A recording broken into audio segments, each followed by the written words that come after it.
people like Nigel Farage, they prey on ill-informed, uneducated, and gullible.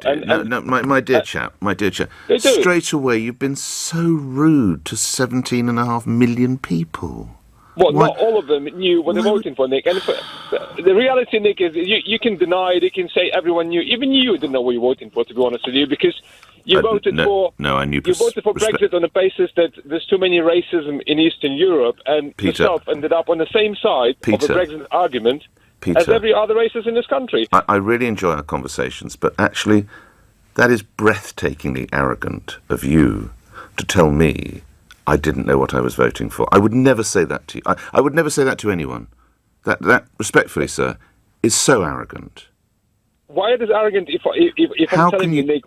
My dear chap, how can you honestly tell me I didn't know what I was voting for? Really? Because I've heard your passionate speech about the reasons why you voted for Brexit, and the reality is that if you look a bit deeper, you would realise that you casted your vote in order to combat racism in Eastern Europe, because you don't want to be part of the countries which have too many races, which you have too many races in all countries around the world, not even in Eastern Europe, but in Britain as well.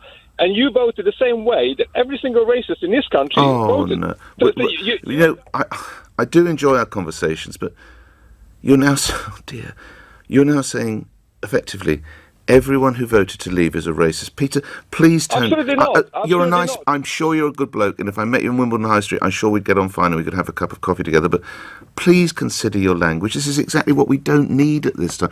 Everyone who voted voted to leave, is not a racist, Peter. No, that's not what I said, Nick. Don't put words into my mouth. You have to understand the difference.